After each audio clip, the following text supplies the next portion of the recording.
बड़ा बयान अगर कोई दे सकता है तो वो केजरीवाल साहब दे सकते हैं, लेकिन मैं सिर्फ इतना ही कह सकता हूं कि हमें अपनी जुडिशरी पे मान है और हमारी हिंदुस्तान की जुडिशरी का देश और दुनिया में एक नाम है। और आज जो जुडिशरी ने फैसला दिया, ऑनरेबल जजेस ने फैसला दिया है, वो बाबा साहब भीमराव अंबेडकर साहब का जो आइन है उसका सम्मान हुआ है। तो इसलिए आज जो फैसला हुआ है, जो एक भरोसा आपको, हमको, और क्योंकि आप जिनसे मैं बात कर रहा हूं, आप भी एक स्तंभ हैं इस डेमोक्रेसी के। जुडिशरी अपनी जगह एक स्तंभ है, तो जब स्तंभ जो सही फैसला करते हैं तभी जो डेमोक्रेसी मजबूत रहती है। तो इसलिए हिंदुस्तान की पत्रकार और हिंदुस्तान के जो भी देश को मजबूत करने के लिए स्तंभ हैं, जो 4 स्तंभ हम गिनते हैं, इनका मजबूत होना और इनको अपना सही फैसला देने से हमारी डेमोक्रेसी मजबूत होगी, हमारे लोगों का विश्वास बढ़ेगा। और यही विश्वास, जैसे आज हिंदुस्तान की जुडिशरी पे, हमारे जजेस पे लोगों का एक विश्वास द्वारा एक फख्र से सिर ऊंचा हुआ है, ऐसे हम चाहेंगे कि देश की जो पत्रकार हैं, जो मीडिया हाउसेज हैं देश में, वो भी बड़े फैसले लेंगे और इस डेमोक्रेसी को मजबूत करने के लिए वो भी अपने, जैसे पहले माजी में वो करते आए हैं, वैसे फैसले करें जिससे लोगों को फायदा होगा और लोगों की सही आवाज जो है देश और दुनिया तक पहुंच सके, ये उम्मीद हम करते हैं। देखिए, जहां तक मेरे ब्रदर का क्या हुआ, कैसे हुआ, क्यों हुआ, ये चीजें मेरे ख्याल आप खुद कहें तो ज्यादा है, क्योंकि आप लोग कोई बाहर से नहीं है। आप मेरी फैमिली को भी जानते हैं, मुझे भी जानते हैं, मेरे भाई को भी जानते हैं।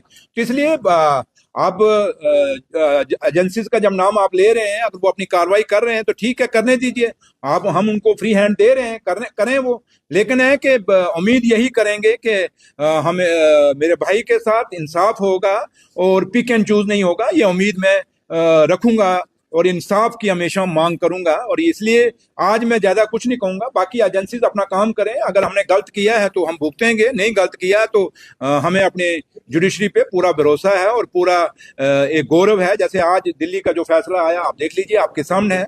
हाँ ठीक है, एक टेम्परेरी पीरियड होता है, हरासमेंट होती है थोड़ी सी फैमिली को, बच्चों को, और खासकर जो लेडीज घर में होती हैं उनको ज्यादा परेशानी होती है। और जो आप खासकर जो लेडीज पत्रकार हैं, आप समझ सकती हैं कि एक लेडीज के दिल पे क्या बात बीती है। इसलिए थोड़ा सा दुख और अफसोस जरूर है कि जो गुनाह किया ना हो, उस गुनाह के वो इल्जाम लगे तो थोड़ा दुख जरूर होता है। लेकिन चलिए, मेरी माँ वैष्णो देवी, मेरी माँ बावे वाली, और मैं जिस धरती से आता हूँ, संत बाबा सुंदर सिंह अली बेग वाले जो ननियाल धरती है, वहां उनका स्थान है और मैं उस धरती से आता हूं। तो मुझे संतों, महापुरुषों और देवी देवताओं और मेरी माँ वैष्णो देवी पे पूरा भरोसा है।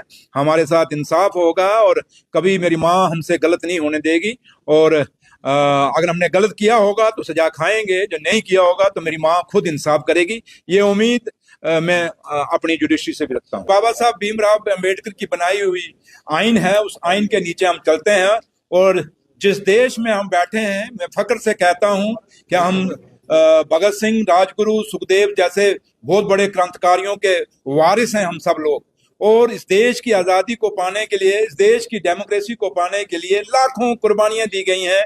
और इस आज़ादी को पाने के लिए मेरी माओ ने कितने अपने बच्चे खोए, मेरी बहनों ने अपने सुहाग खोए, मेरी बहनों ने अपने भाई खोए इस डेमोक्रेसी को पाने के लिए। जिस चेयर पे मैं बैठा हूं, जिस हाल में मैं बैठा हूं, जहां आप सब बैठे हैं, ये वक्त 47 से पहले नहीं था। अंग्रेज कभी हमें ऐसे नहीं बैठने देते थे और हमने वो आज़ादी की लड़ाई हमारे बुजुर्गों ने लड़ी, उनके वारिस हम लोग हैं।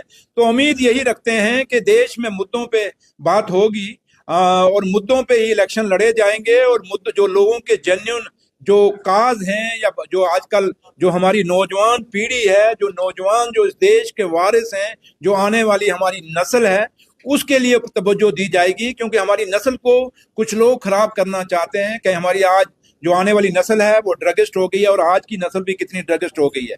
और बेरोजगारी बहुत बड़ा मुद्दा जो है आज देश में और खासकर जम्मू कश्मीर में खड़ा है हमारे सामने।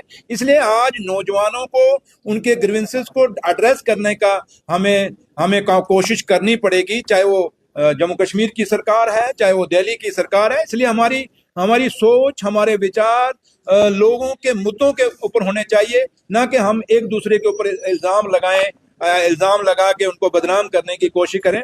मुझे लगता है कि किसी भी पॉलिटिकल पार्टी के हों, और ये बात मुझ पे भी कहीं ना कहीं लगती है, इसलिए हम सबको मिलके, आज के जो पॉलिटिशियन हैं, हमें मिलके बात रखनी चाहिए। और बात रखनी ये चाहिए कि जिस मुद्दों के लिए लोगों ने हमें चुन के भेजा है, उन मुद्दों के लिए काम करें, ना कि हम अपने अपने एक दूसरे के स्कोर सेटल करने की कोशिश करें। तो लिहाजा आपकी बात सही है कि आज देश में मुद्दों पे बात करने की जरूरत है, और पॉलिटिकल पार्टियों को मुद्दों पे बात रख के इलेक्शन लड़ने की जरूरत है, ना कि हम एक दूसरे पे इल्जाम लगा के कहीं ना कहीं एक दूसरे को बदनाम करके काम करें। ऐसा नहीं होना चाहिए।